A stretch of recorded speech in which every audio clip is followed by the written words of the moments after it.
Hello. I don't know if this footage will ever see the light of day, but I wanted to document just in case because I've started Written in the Stars by Alexandria Bellefleur and I'm absolutely loving it, and I'm thinking it's definitely gonna be 5 stars and maybe a new favorite. I'm on chapter 2, so this might be a bold statement, but I feel like it's got everything that I love. Written in the Stars, from what I can gather, is going to be, it is not yet a fake dating situation, sapphic romance between one whimsical woman who has a job in astrology and matchmaking and another woman who is very uptight and loves numbers and logic, and I'm loving it.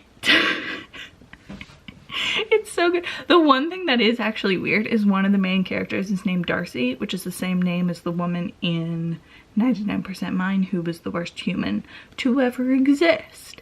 Even though she doesn't exist, she's still the worst. That's how bad she is. Just my brain keeps hearing it and being like, Darcy, what? Why do we like her? No, that's why. There was just a quote about how Darcy, the uptight one, got home and grabbed peanut butter, chocolate chips, and a spoon and sat down to watch a soap opera, which is me. That's me. I am Darcy. And you cannot convince me otherwise. And I'm just having a great time. So hopefully this ends up being a real vlog where I love a book. That would be nice. Do you want to come up? Good boy. I'm not gonna kick him out, so I'm just gonna get started. So I did a pretty bad job of vlogging during this vlog, so you're gonna see me coming in and out to give more context. And the first thing that I wanted to talk about was how I talked about how Darcy is like me because of the aforementioned peanut butter, chocolate chips, and a spoon, which is excellent. Other reasons that Darcy is me. She uses spreadsheets at work and at home. I literally have a Jira board to track my booktube stuff. Early on in the book, she also has a quote about, I'm a stickler for punctuality. That is my #1 pet peeve, deal breaker. It's so important. If you say you're gonna show up at a time, show up at that time. You get like a 5, maybe 10-minute leeway on either side, but I am of the philosophy if you are not early, you are late. And sometimes I'll just sit in my car and wait because I'm too early. Ow! Why are you like this? I probably look crazy. Trust me, he's here. Other reasons Darcy is me. She has red hair. I had red hair. You can kind of tell in this light. The bottom is red because I stopped coloring my hair when the pandemic hit, so this is exactly how much my hair grows in a year. The other thing was she mentioned how she hates the snow because after a day or two it gets all gross and the roads get wet. And Elle was talking about how no, it's just pretty and what a great time. No, it's gross because you're gonna have to deal with the consequences of it later. I wanted to also talk right at the top about one of my favorite scenes, which happens right after chapter 2, but before the next clip. For their first date, they go on a double date with Darcy's brother, Brendan, who is also Elle's boss or business partner, whatever. And they go to do an escape room and then drinks and trivia, which is literally my perfect date. It sounds incredible. You have to make sure you do an easy escape room though, because that wouldn't be a fun time if you then have to sit together at trivia and just be sad about how dumb you are that you didn't win the escape room. But spoiler, they win the escape room. That was definitely not an accurate escape room though. There were like 5 clues and they just couldn't look very well. There are tons of clues in an escape room, all the ones that I've done, which are many. It made me want to go out and do things. I've been pretty good pandemic wise about my mental health, and I've been happy to just stay home, and I found new things to keep me entertained, but that really made me want to go out to a bar and do trivia. It's been a long time since I've done that. So right now I'm on chapter 6 and I'm still loving it, but I wanted to have like a little rant here because Elle was explaining why she loves astrology and why she's super into it, and she was trying to justify it by saying it's similar to the Myers-Briggs test and the Enneagram test, which is just incorrect. The Enneagram and Myers-Briggs are personality tests based on questions they ask you about your personality. So it's just reframing things, or like getting a sense of, if you answer all of these questions in an introverted way, you're probably an introvert. If there's a question like, I have many friends and enjoy socializing all the time, then you're probably an extrovert. It just simplifies it and categorizes it. Astrology takes something you have no control over and no input into, and then tells you about yourself based on it, which is very different. But I don't want to be a naysayer, and I don't really know anything about astrology other than my sun sign, which is an Aries. So what I've just done is I've just signed up to get a full natal chart thing sent to me, and then we'll go through it. And I'm very excited about it, just to see what it says, so I can stop being such a naysayer and, like, who knows, maybe after this I'll be super on board. But anyway, book is still going great. It's really precious and adorable, and I love everything about it. I have no qualms. The progression in this book from fake dating to real relationship is absolutely perfect. It starts off as they don't like each other. It's not a hate thing, but they definitely wouldn't be together were it not for the fake dating. And then it slowly becomes something more, and you get to see both of the characters struggling with that, and it's just so good. It's just so good. At the beginning, when Darcy and Elle make the deal that they're going to do the fake dating, the idea is it's to get them through the holidays with their families. So I guess it starts in early November, and they agree to do Thanksgiving and Christmases together, and their date of termination, or whatever they call it, is December 31st, New Year's Eve, which is excellent. So it is a holiday romance, which I like because you don't really get that vibe from the cover. If it had marketed itself as a holiday romance, I probably wouldn't have read it until Christmas. And part of what I like is the relationships between the families are all really complicated, but it's nothing to do with any of the characters being gay. I was a little worried because Elle's mom was talking about how she had dated in the past and she was only mentioning men, but totally knew that Elle was bi and was going to be bringing a girl, and there were absolutely no issues there. So it was really nice to see family tension that was still very realistic, but outside of any coming out story or anything like that, it was really nice. So I'm now halfway through Written of the Stars, and I wanted to give an update, but the update is just I'm loving it. I have no intelligent thoughts because they're all just, wow, I love this. I can't find a flaw.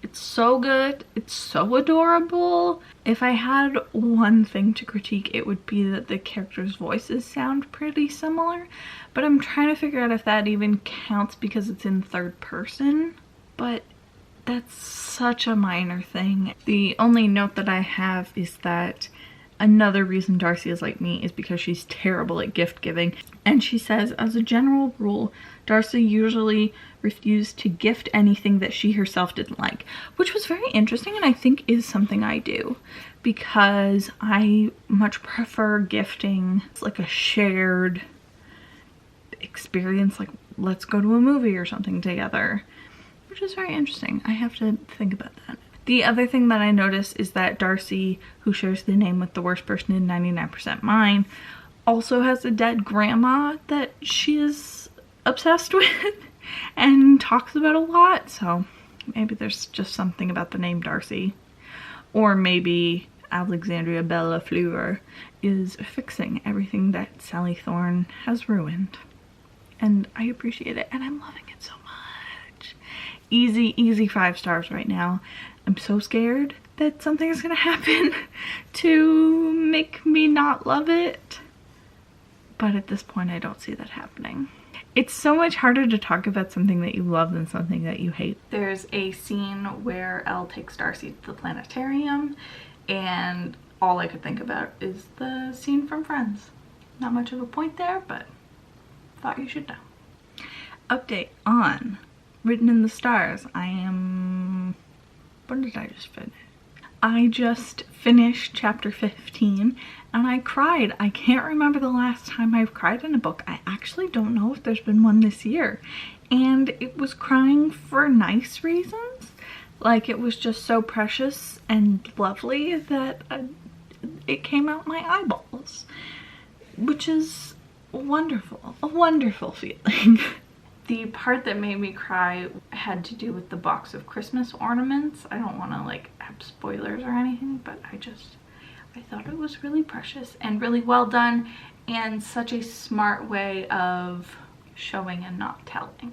One of the characters wasn't comfortable talking about her feelings, so they found a way around it, and it was really cute.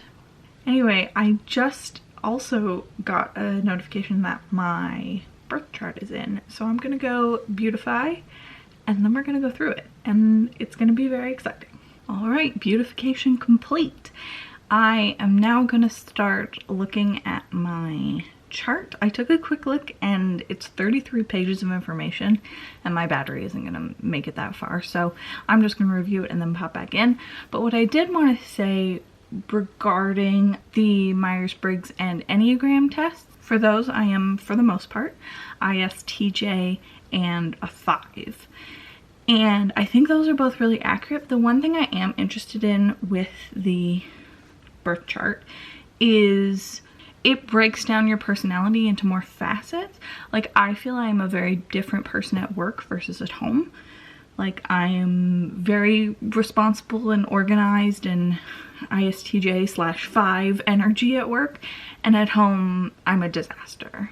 I'm basically like both Monica and Chandler, and I don't know how that makes sense, but maybe there'll be something in there that makes sense to me. I don't know, but I am very excited. So I'm gonna read through it and then be back to give you the highlights. I am back. It is many hours later. That PDF took me a really long time to read through and make my notes, and by then it was dinner time, and then the internet got good. But anyway, I'm back. You don't care. You have no concept of time. I have gone through my full report. I'll put up a picture, I guess now, of my wheelie chart thing. This doesn't mean anything to me, but to some of you out there it might. What I did understand was the giant PDF explaining what each bit sort of means. So we're gonna go through the highlights now. First thing, I am a Taurus rising. I come across as stable, even, gentle. My response to most situations is even-handed and supportive. Sometimes you may seem stubborn, but you tend to take your time to react to a situation fully. That one I totally agree with. Of all of the signs that I am not, Taurus and Pisces are the ones that I kind of feel like. And so Taurus rising makes sense. From there, who knows? I'm an Aries sun. Your motto is, don't think about it. Let's get the show on the road. No, never. In any circumstance. There's a tendency to get carried away when it comes to vocational choices, and you could find yourself pursuing possibilities that lead nowhere. Again, no. I chose my career. I went to school for computer science specifically because it was a very lucrative career and a career that's going to remain stable for a really long time, and I've been very careful with my career choices. The only thing in here is it sounds like Aries are super bad at career choices, and I start a new job tomorrow. So that was fun to read for me about how all of my life choices are bad. Not life choices, specifically career choices, the thing that I have to care about this week. Excellent. And then my moon is also Aries. Independent to the point of loneliness. You don't mind a more Spartan environment than most. I like that, or I agree with it. A natural go-between or mediator between the generations. You always manage to see it two ways, understanding both sides of any questions. Also true. You tend to go against the crowd, taking the road less traveled. You seldom follow what's popular, preferring to go alone. That one I think is misleading because I am more just, I'm gonna like what I'm gonna like. It does tend to be fairly mainstream things, but that's not necessarily why I like it. So that one's a half point, I guess. It goes on for my Mercury. Mercury is all about how you communicate. You are an intuitive rather than rational thinker, and psychological thought, mysticism, and religion are natural. You love poetry and music, tending to feel or sense with your mind the truth of the situation. No, I am very much a fact-based person, but there are a bunch of mentions about how I'm into psychology and religion and mysticism, which all feel very different to me. And also I think the fact that I'm someone who paid to have my chart means, yeah, I'm probably going to do that, but I'm also obsessed with Myers-Briggs and Enneagram, so maybe there's something to it. Oh, this point just says compassionate. Sure. You have a great love for the written and spoken word. You would be a good teacher. I do talk on the internet about words, so good on ya. And then Venus has, I demand a lot of attention, which is very much untrue.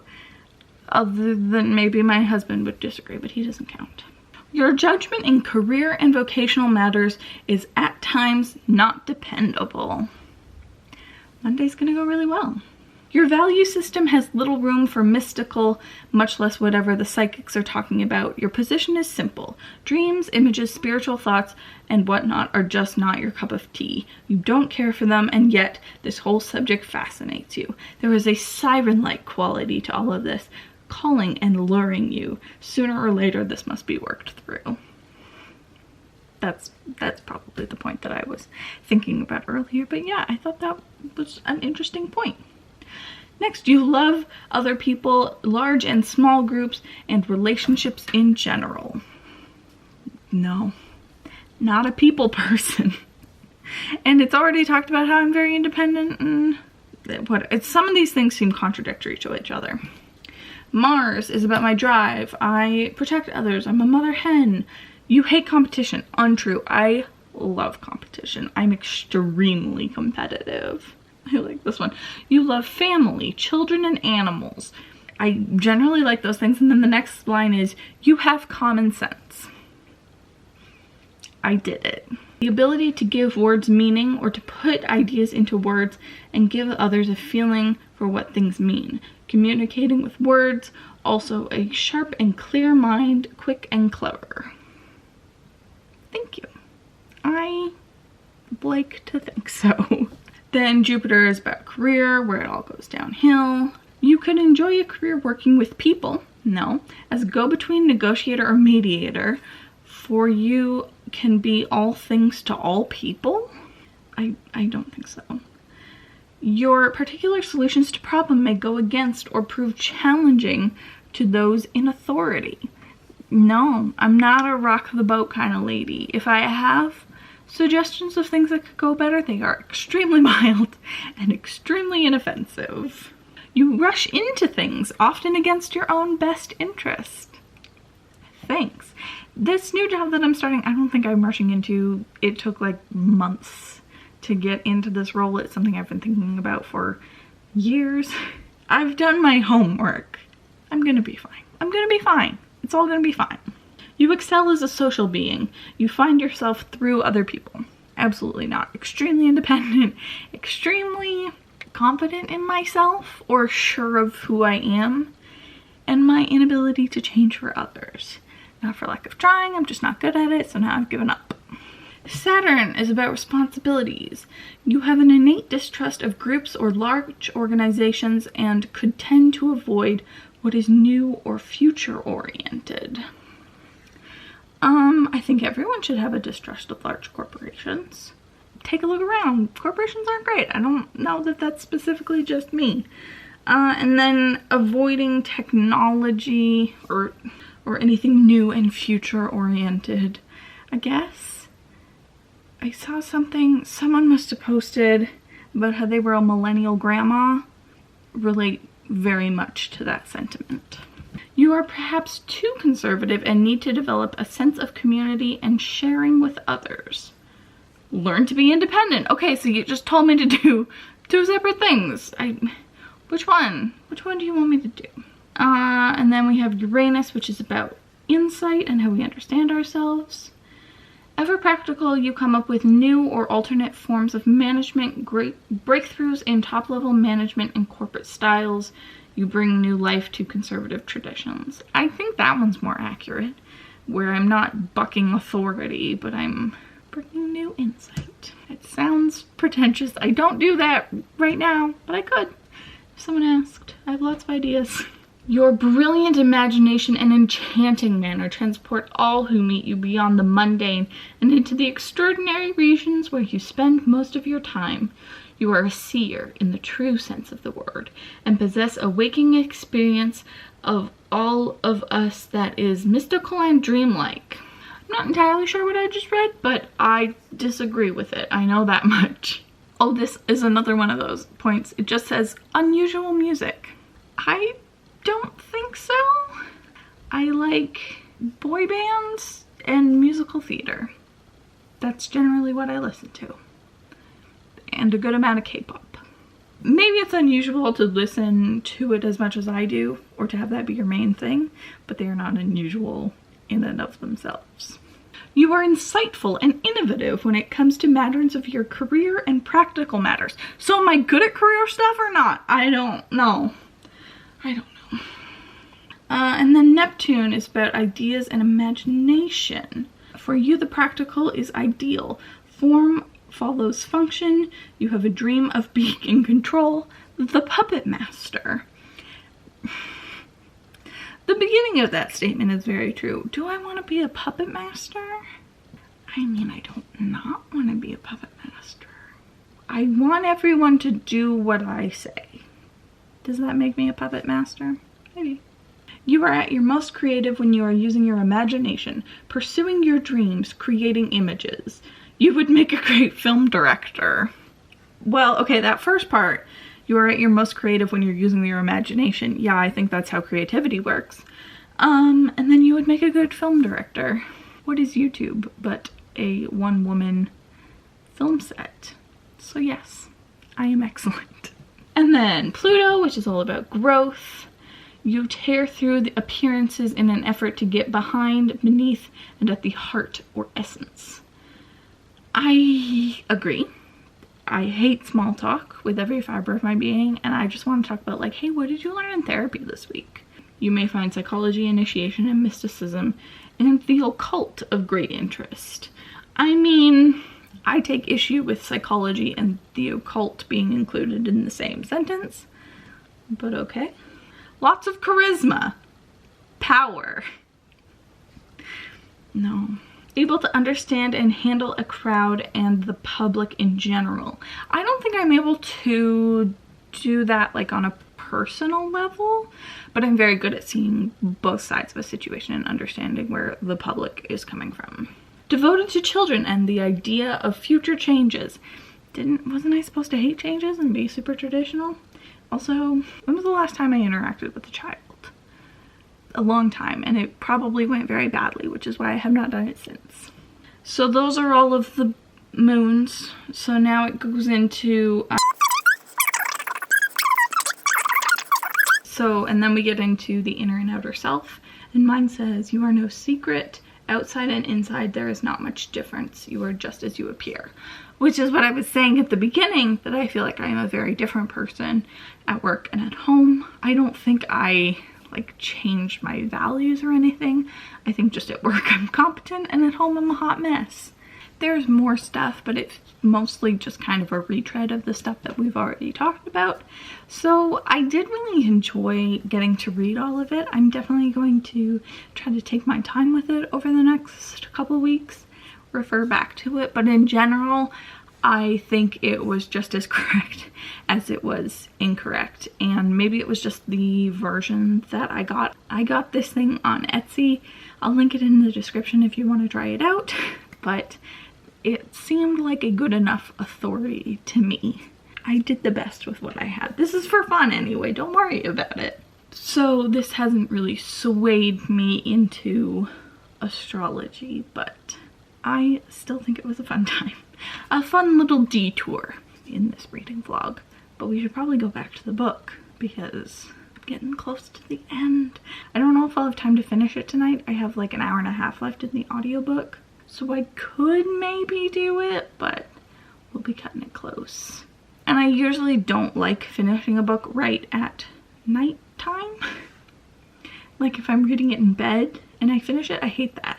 I want to be able to sort of take my time and think about it and not have to go to sleep right away. So we'll probably end up getting to like 90% and then cutting for the night and finishing it tomorrow. So I finished it and it was so good. It was too precious for words.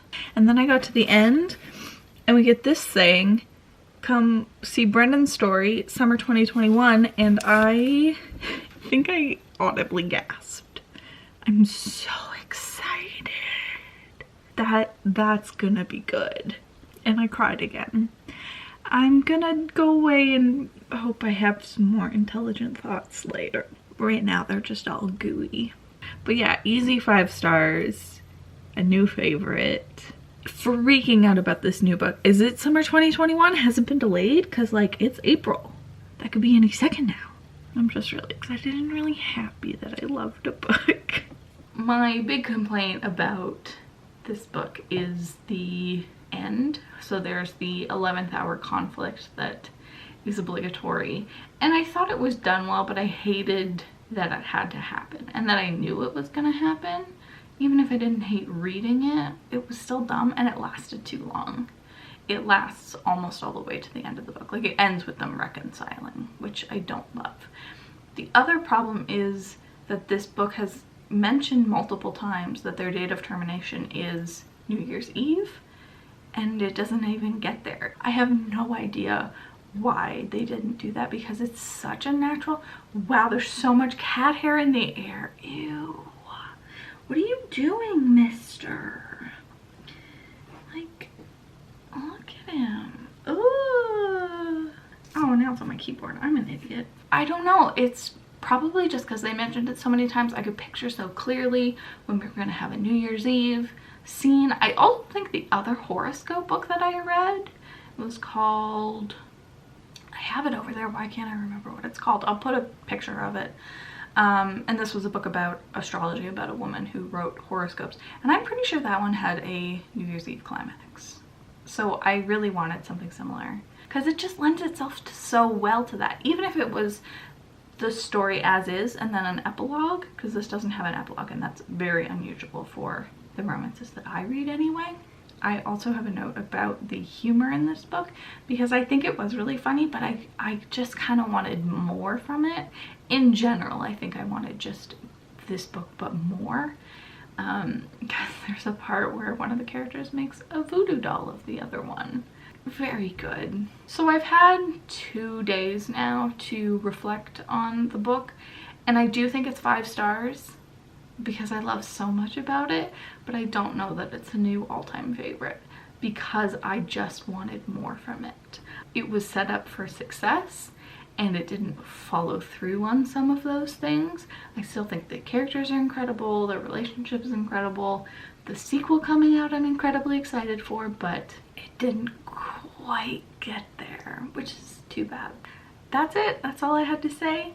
Thank you for watching. I hope that this was fun. I hope getting to explore my chart was fun. If you have any insights on anything from that I may have missed out on, please comment below because I definitely want to learn as much as possible. Thank you from me and from this guy who's just sleepy. Bye. You might not see him, but you'll definitely see me in the next video. Bye. Oh no. Okay.